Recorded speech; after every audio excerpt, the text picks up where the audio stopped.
This is the London Fintech Podcast, brought to you by your host, Mike Ballerman, bridging the worlds of suits and t-shirts, of finance and technology, bringing you insights, stories, and inspiration from the golden age of opportunity and innovation happening in London right now.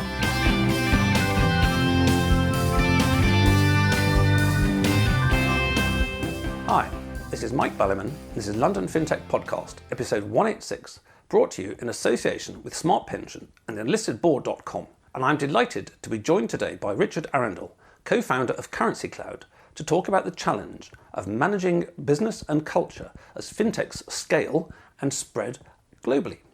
When you and a chum start your fintech, or for that matter, any other company, you don't need a culture as such. Your culture is whatever and however you two happen to do things.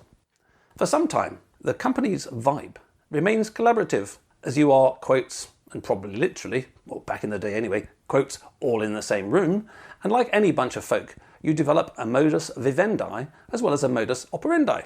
Indeed, it is these characteristics that give the new starter great advantages of speed and flexibility over incumbents. Growth is not only good in such circumstances, but generally essential to reach the scale of business that it takes to produce profitability in a complex, tech and regulatory-orientated industry.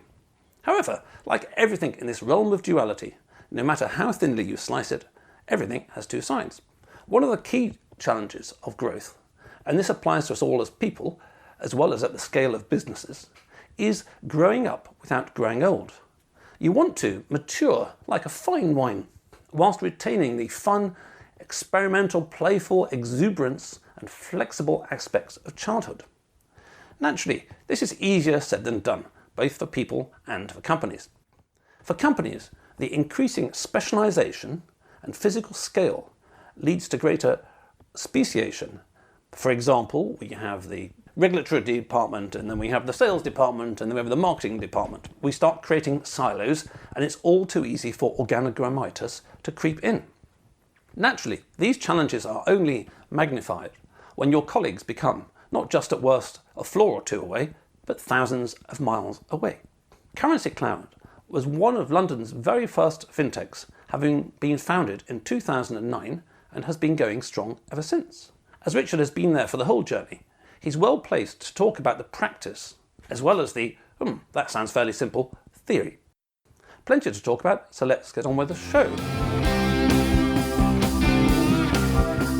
Good morning, Richard. Thank you for joining me on the show today. Morning, Mike. Great to be here. Great introduction. Some words I really didn't understand there. Oh, good. Looking forward to talking about them, but great to be here.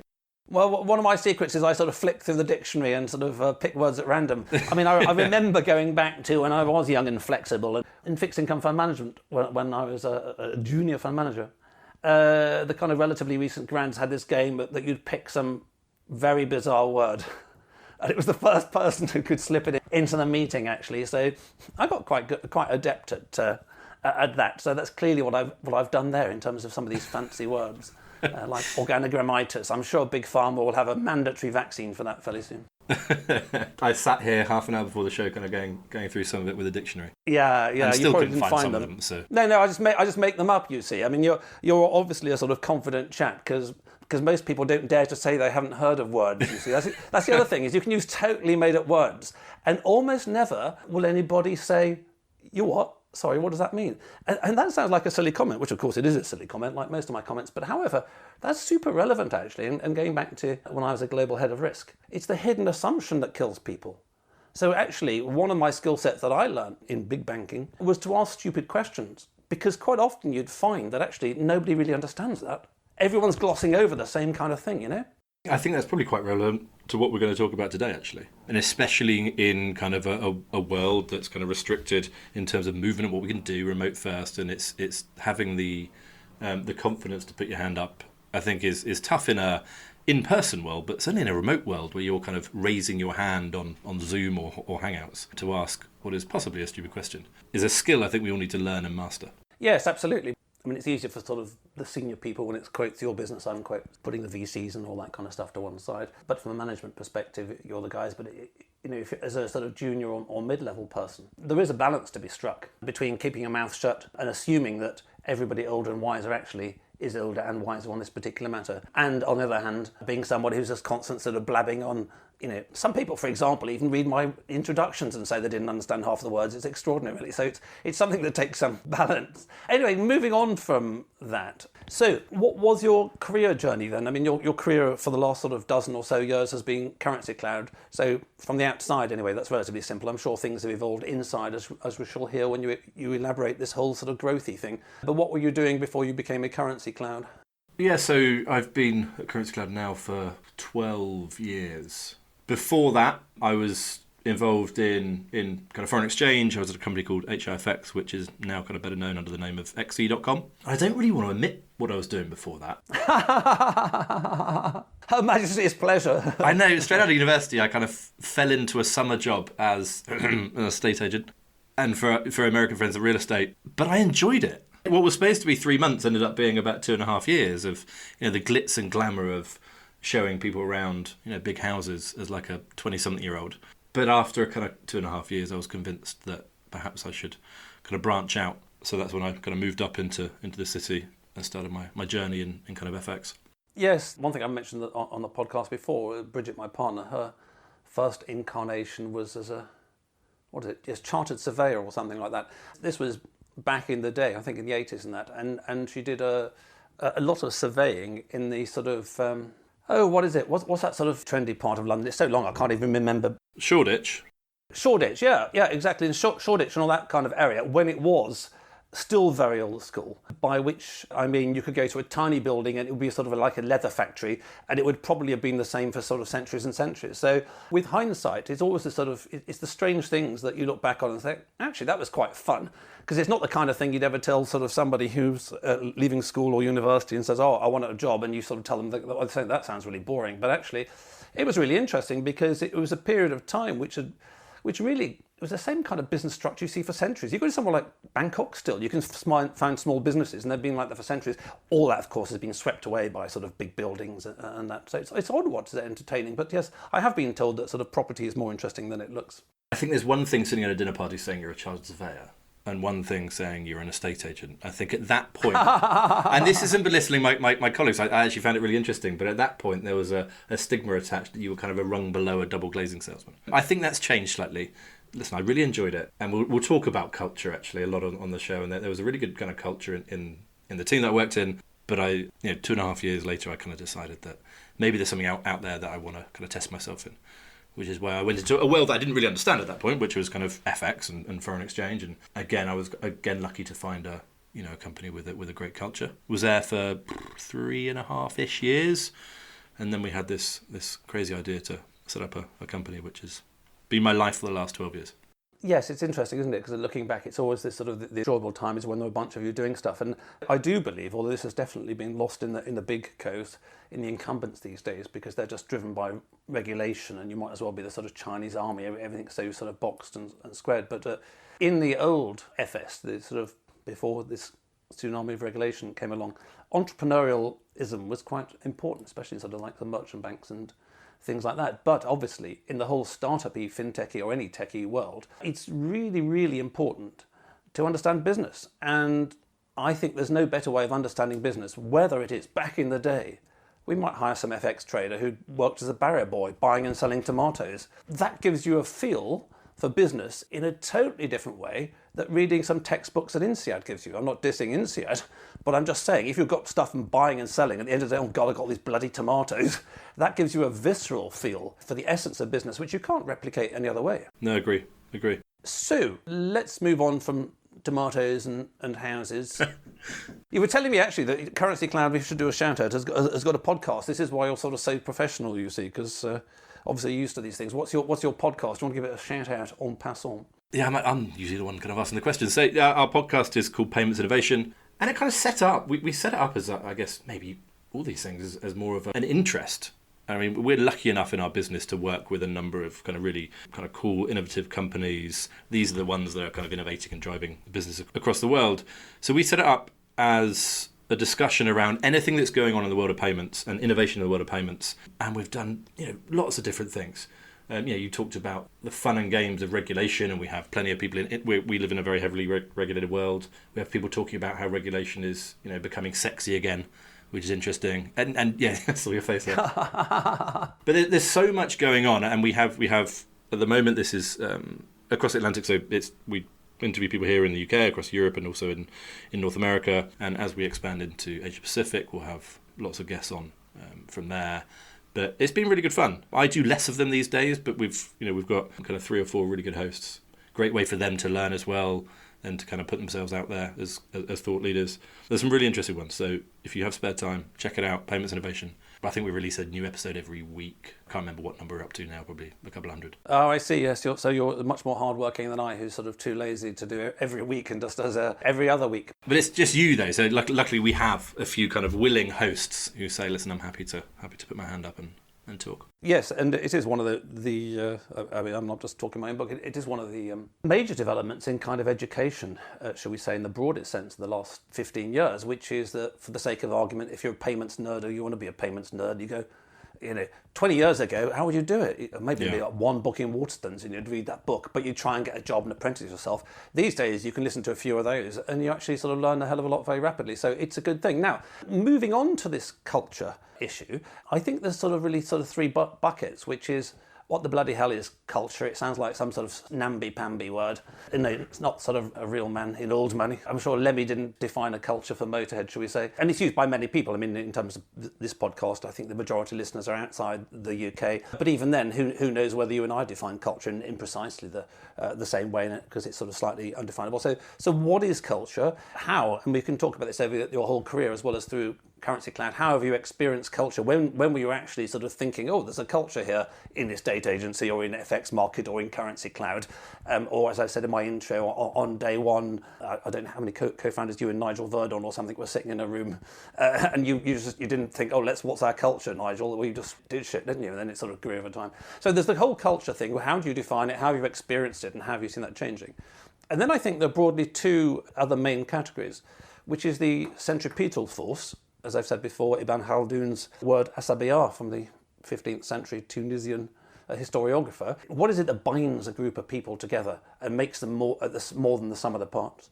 And then also we've got the centrifugal force. But anyway, first things first. So when you say culture, what do you actually mean by culture, Richard? And how has your understanding or even awareness that there is such a thing changed over your whole career? And then we'll zoom in a bit more to Currency Cloud and scaling and globalizing. Yeah, and listen, I think the important thing here is to say that I don't think I have all the answers on this, and the culture that I define may be very different to the culture that you define or someone else defines it. And I think even in the 12 years at Currency Cloud, it's changed massively, my opinion on what culture is.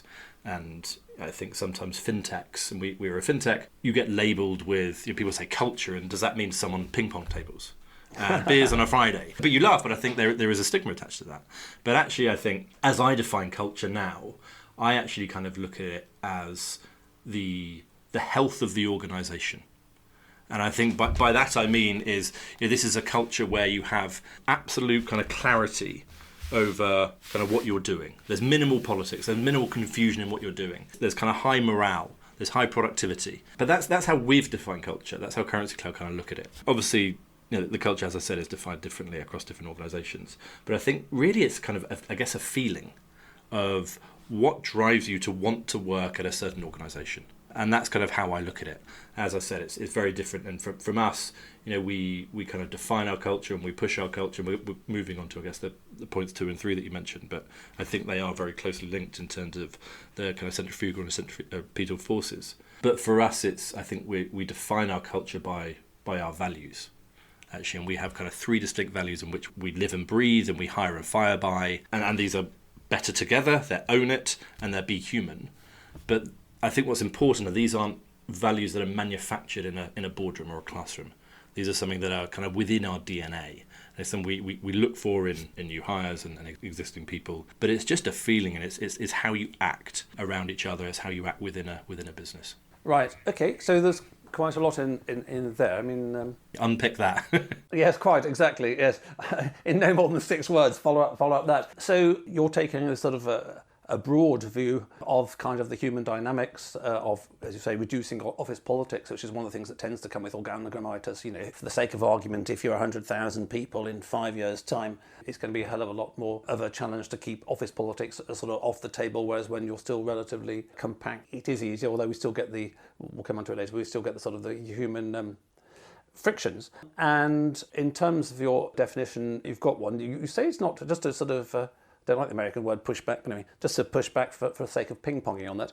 In terms of the values, in the early 90s, this idea of having a mission or a vision or something came into fashion. It just came out of thin air, or probably from America or something like that. And so the Climates Board decided that it needed one.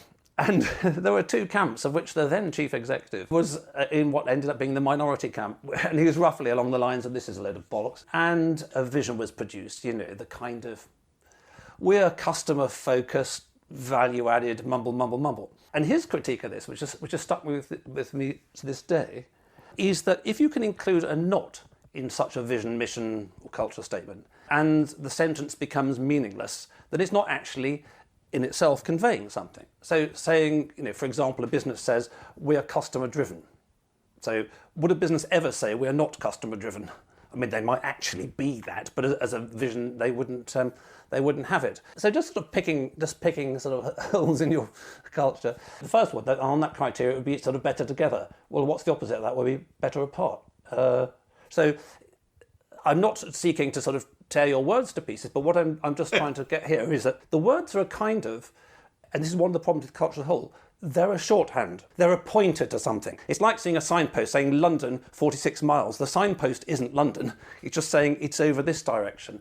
So presumably, were you to change it from sort of 3 pairs of words into, shall we say, 1,000 words, you'd have a hell of a lot more amplifying what currency cloud mean by better together than, for example, I don't know, what funding circle mean by better together, or what Alipay mean by better together. And so how do you actually sort of convey what's sort of more nuanced than the sort of slogan, which has to be short, because otherwise it's a summary and no one can remember it. If you told me 1,000 words, I wouldn't remember any of them. The fact that you can give them some to me is that, like, let's say I'm applying for a role at your firm, I can say, oh yeah, so when you guys say better together, what do you actually mean by that? So what's the sort of the explosion of that? What's the amplification of just picking that as one example? Yeah, and I think one of the ways, and better together means various things, and some of them, to your point, may well be the same or true to many organisations. I think one of the ways in which we define it at Currency Cloud is when we're talking about it not internally but externally with our customers or with our partners, and actually how we operate. And because we are kind of this, what we refer to as this like B2B2X model. So we're not direct to market. We work with our customers, but we work really closely with our customers.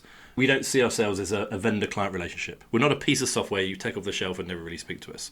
We have a very kind of sage brand. We've been around, as you said, since kind of fintech was became a thing back in 2009, and we've kind of grown up with some of the now fintech behemoths. But it's very much an approach of collaboration with our customers. We work really, really hard for this. And I think our customers say this as well. So it's not just an internal thing, one of our values. It's, as we look at it, we don't want that vendor-client relationship, we want a partnership. And that's how we kind of approach. And the same with our vendors on the supply side, with our banking partners, with our payment providers. And we view this, going back to your point around the purpose, we have a purpose. We have a mission statement. And we look at it as, we're here to reimagine the way that money flows to create a better tomorrow for all. And I think we are just a part of that puzzle. So we've got to work with our customers, with our suppliers, because this is all around you and I, the end customer. This is all around kind of the innovation and moving money, keeping people's money safe for good purposes. And if you think about the types of kind of business and why money moves, this isn't just about to pay invoices, but this is, we have big roots in remittance, and this is people sending money back home so their families can feed themselves and feed their families. So I think that, and various people in our company, they might be really aligned to that purpose, but they might also be aligned to actually what we do.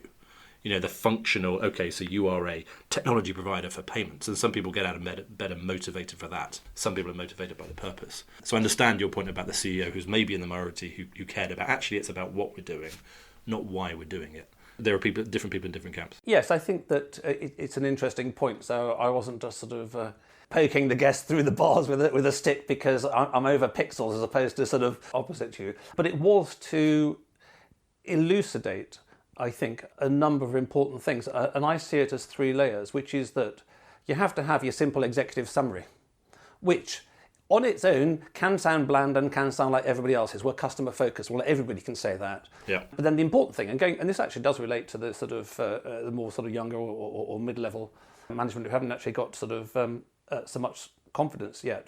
You know, if you're at an interview at a firm, I think it's really valuable for you to actually ask the question to elaborate. When they say, "Oh, our vision and mission is, you know, we're better together," go, "Oh, great, yeah, I like that. I like being together," and move on. It is actually to understand the level below that. Because let's just take P2P, for example. Rate Setter and Zopa and Funding Circle had very different cultures. They could have had the same thing, but if you ask them to elaborate on the basic statement. So the first thing is that something that's sort of short enough is capable of elaboration. I think the other aspect of this elaboration is that, going back to the vision and mission, like we're aiming for some of the highest peaks in the Alps, you know, for our holiday. It needs to be flexible enough to cope with the fact that startups and scale-ups change over time and actually doing different hows and why, you know, this thing's changed over time, so it needs to be flexible.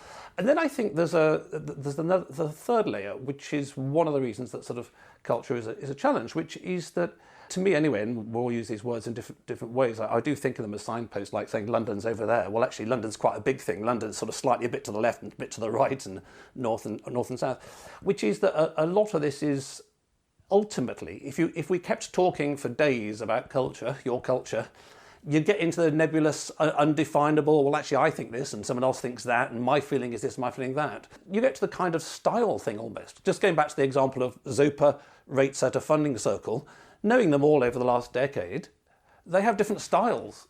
Now, it would almost end up with me being a bit poetic or a bit caricature-y to try and, you know, if someone didn't know the difference, I'd say, okay, what's Zopa style compared to Rate Setters and what's Rate Setters compared to... So, yeah, so a lot of this is actually sort of undefinable, and a lot of it people absorb almost by imitation or almost by being a primate. I mean, I've mentioned before David Clementi. He was a chief executive at one point of Kleinwartz, head of corporate finance, governor of the BBC, say no more about that one. And he said, I don't think you're really a Kleinwartz person until you've been here 5 years. And I thought, that's a bit strange. But actually, once I've been there 10 years, I thought, well, actually, the people who are really Kleinwartz people have been here 10 years, because all the undefinables you've kind of absorbed. So yes, there's these 3 layers, which is summary, elaboration, which is very important, but then also just my personal feeling is that you can never fully define it, no matter how long you keep writing a book. No, I don't think you can. I also think it's important. It works both ways. I think, you know, if you're talking about the interviewee, you know, asking the question of what does that mean, define that for me. I think that's interesting because actually you can then flip that around. It's what it means for you. What type of person are you? You know, are you someone who's really motivated by a purpose, by a deep purpose, and, you know, for us to reimagine the way that money flows, that gets me out of bed? Or actually, are you really interested in the value side of things? And I go back to the Better Together because, you know, we talk about this, and it's not just, as I said, I illustrated how we look at it in a customer and supplier context and a partnership context, but how we set our teams up. And I think this is really important, especially in kind of this kind of remote first world, for kind of cross-functional collaboration. And it's then how we invest in training our people to work well and to manage well in that environment and to kind of remotely learn through osmosis. And because as we scale up, we're now coming up to 450 people, I think. We certainly will be by the end of the year. It becomes harder, and you're cross-functional. You got to be wary of kind of silos and little cultural silos in startups as well, because culture isn't just defined by a company. I think, as you were saying earlier, it could be defined by the finance department, by the engineering department, by the sales department. So I think it's that cross-functional collaboration and that diversity of culture within an organisation. Certainly, we feel is really, really important. Yes, and there's a hell of a lot that goes into making that happen. I was remembering my first incarnation in Bath when I joined a tech startup, as it would now be called. I was number 12, and we were all on one corridor in Bath University. Managing directors used to do the washing up in the end if people were busy and all that kind of stuff. And then we moved into a beautiful Georgian house in the centre of Bath. It was really pretty. Really, really very nice. Nicest office I've ever been in. However, it was a Georgian house, so it had quite small rooms. So I was in the compiler team, where there were 3 of us. within the overall Unix project, which was about a dozen on the project, within the company of which there were sort of 2 dozen or 3 dozen by then. And of course, what happened because of the very architecture, which is that, in the afternoon we'd shut the door in the compiler team. Before you know it, we're moaning about the team in the next door room. Of course, yeah. Because that's how people bond together, in a sense, by sort of, identifying the other, moaning about them, da-da-da-da-da. So this actually, just the very physical layout of this caused fragmentation. So what then happened was actually just before I left, we then moved to some crap open plan office right near Bath Station, which was hideous because the management spotted this and thought, lovely building, but the architecture is atomising our business. So we've got this big open plan floor. But then, of course, the open plan floor, trying to create a feel or a vibe or anything human about that was really very tricky. You go into one of the mega banks and you've got sort of 1,000 battery hens worth of traders lined up there. So, there's no right answer. There's many tricky things. And that leads me on to wondering, not just the definition, which we've touched on, but how have you communicated or implemented a culture in not more than 6 words? Well, you can use a few more if you like. As you've scaled up to 450 from sort of 2 men and a dog,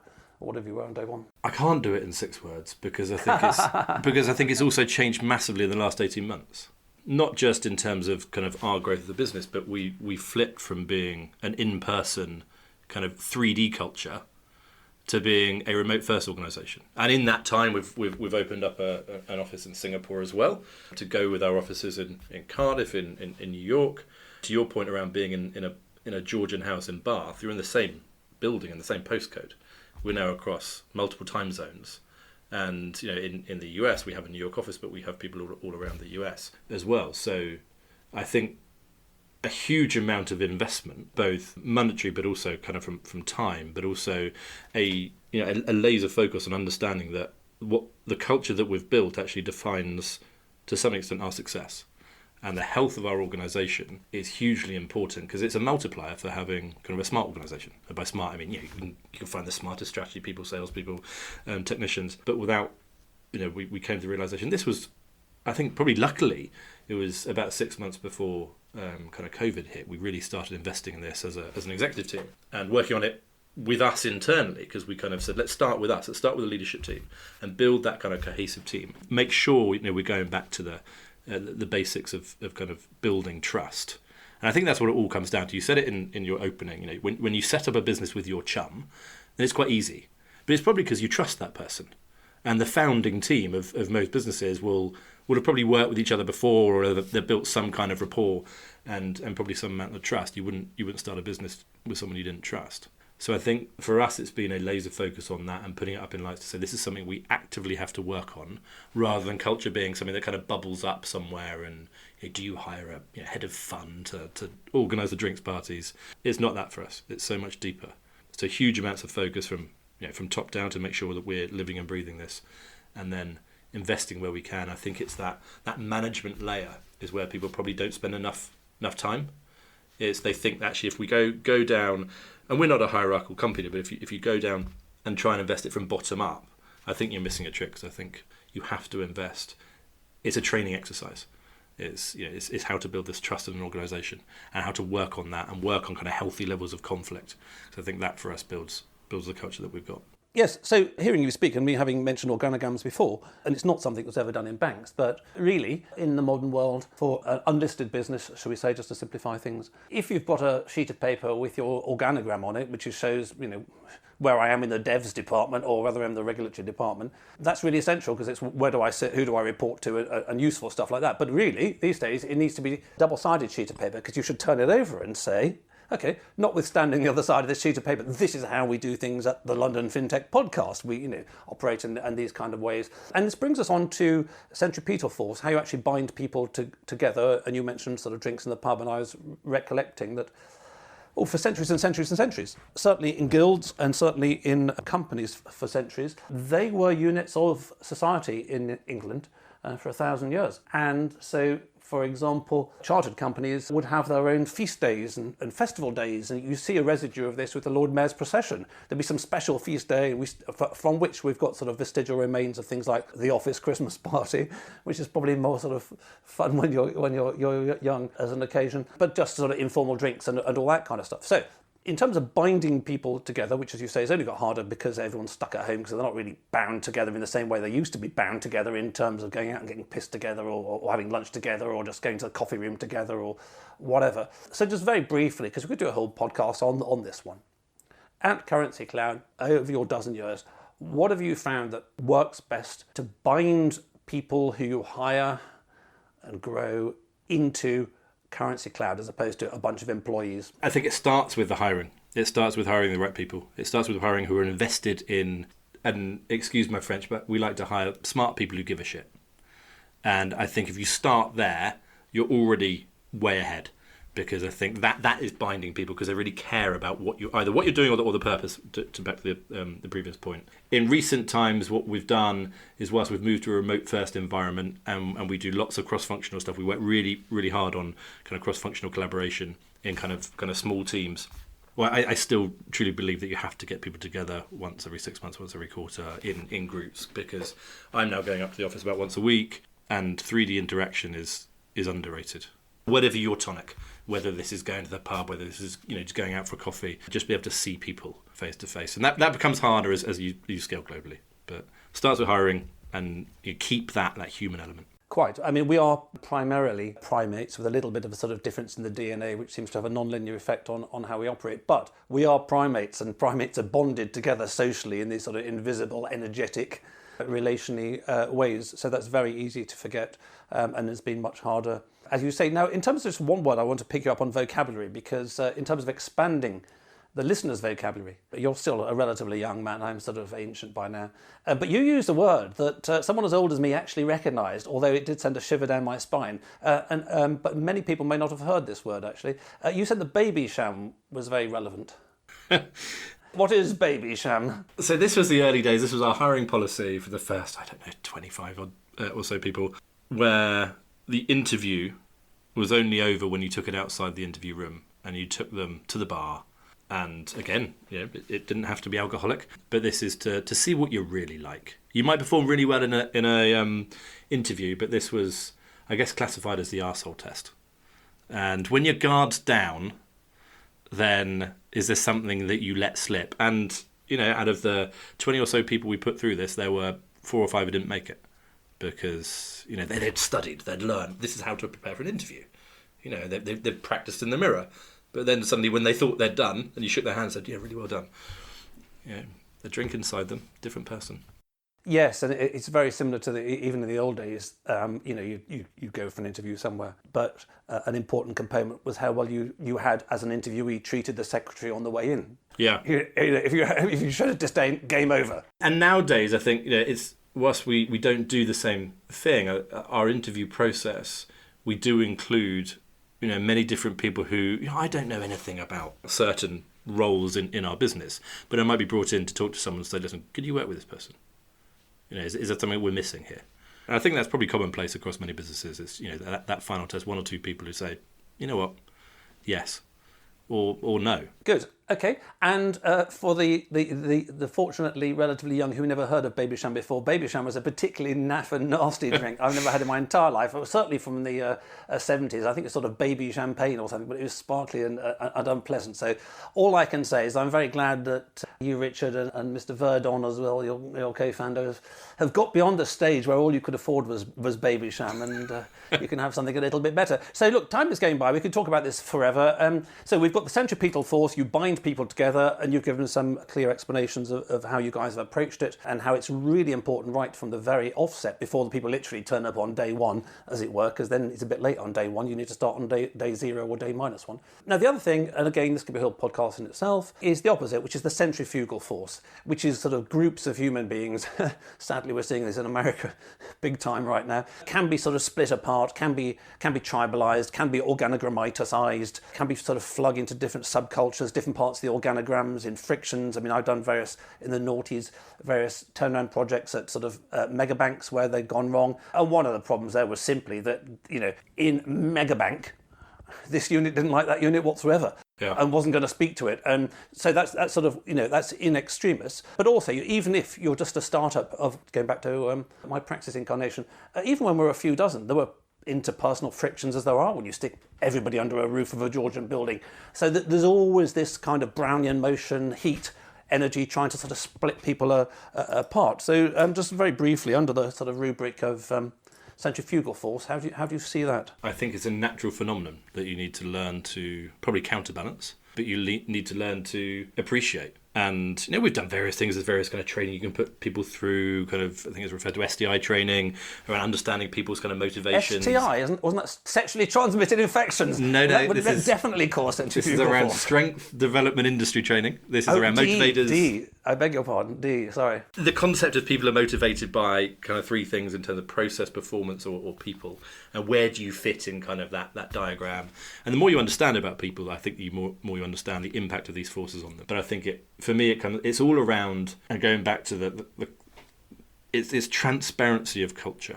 And back to the original point of culture means different things to different businesses, and there are different cultures in different businesses. But I think if you're transparent, both if I'm transparent about what I like and the business is transparent about the type of culture you have, then it's learning to get along.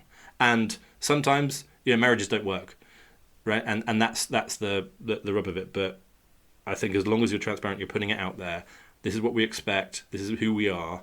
From both sides, then you can manage it. Yes, and I think the executive summary of this, which is that management do a whole bunch of things you don't realise when you're starting at the bottom of a company. You may be a Python dev or something like that. You think, why are all these guys paid a fortune? What they're doing, they're not doing any deving the whole day. But actually, there's a whole bunch of stuff that comes in from managing any organisation in any business, and this is one of the key things. Whether you're managing a small team or a large company or a vast mega bank, is actually how to keep it sort of bounded together despite heat, energy and friction and all the inevitable human conflict and noise that encroaches. Right, okay, so look, I'd love to talk about this for the whole day because it's a never-ending topic, but hopefully it's given listeners a little bit of a taste for some of these issues, and perhaps for many of you who are on a different stage and slightly short of 450 people like Currency Cloud, it gives you a chance to start thinking about something which may be over the horizon for you in a big time. But even as a small co, you need your culture. So before I wrap up the show, I'd like to thank the listeners out there. I'd like to thank my brand partner for the podcast. Smart is transforming pensions and retirement worldwide. Their leading-edge retirement tech platform propelled them to success in the UK. Now they're operating on 4 continents and working with partners like Zurich and JP Morgan. Find out more at www.smart.co. Then listedboard.com, resources to help you start making your board an engine of growth today. And in terms of frictions and centrifugal forces, I just published an article on there, gone back to writing articles, on board meetings that didn't work out particularly well and ended in a duel for the East India Company in Calcutta, where the chairman and the senior, should we say, states director on the company took pistols at dawn. So if you want to read about that, go to thelistedboard.com and look up articles. Right, Richard, so I hope your board meetings never get to the stage of duels, but in terms of Currency Cloud, you've mentioned your culture and a tiny little bit in passing about what you actually do. So very briefly, what's the shout out to the audience for those people who don't know you enough, and what are your future plans, and what do you need more of to be even bigger and better than you are today? So put simply, for those who don't know Currency Cloud, we are the experts in simplifying business in a multi-currency world. So for all the stars of Fintech, for the banks looking to digitise their offering, for the embedded finance innovators, we are there kind of behind them, abstracting away the complexities from cross-border payments. In terms of future plans, listen, we are on a mission to be the category kings when it comes to embedded finance. You've heard the adage that every company wants to be a fintech company, and as I said, we're there to help. We're there. There's lots of bold companies out there, and we're there to back that bold. That's our kind of headline. We've launched in Asia Pacific this year. We're present in North America, in the UK, in Cardiff, thanks to our lovely government, also in mainland Europe, and we'll continue kind of that expansion. We're in Singapore at the moment. We'll look to expand, Australia, Japan over the coming months. So that's kind of it. Listen, we're at the forefront of the innovation that's happening. Huge amounts of innovation happening, and would love to talk to anybody who has customers who need to move money cross-border. Excellent. It's never simple starting a business and growing a business, but you guys have, as I said at the beginning, been super successful over a dozen years. So I wish you every success in the next dozen, and thank you for giving the listeners some insights into, as it were, the realpolitik of culture and the challenges as one grows and the various things that one needs to think about. So thank you very much for that, Richard, and I wish you every success in the future. Thank you, Mike. Great being on. Thanks for listening. If you're in need of a non-executive or advisory director with deep expertise, experience and contacts, in the worlds of both traditional FS and Fintech,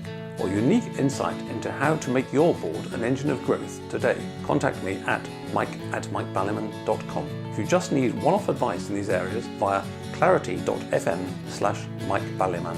We could sit in a bend there all day, watching the firelight dance, watching the firelight dance. We could walk in the mountains before dawn, watching a happy moon ride, watching a happy moon ride.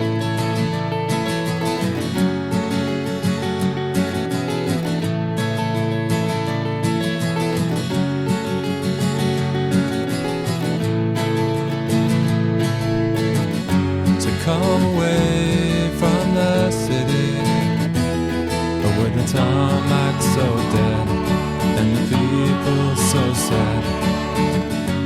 Come away from the city, with the faces so grey, with the pain of the everyday.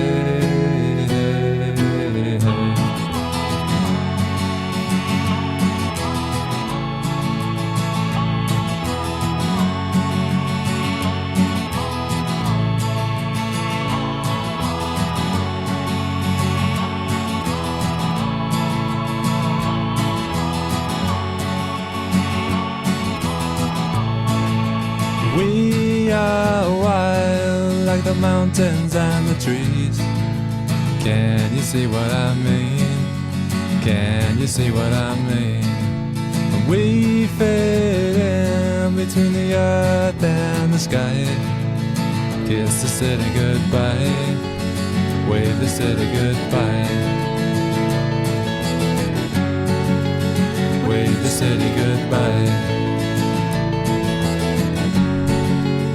wave the city goodbye.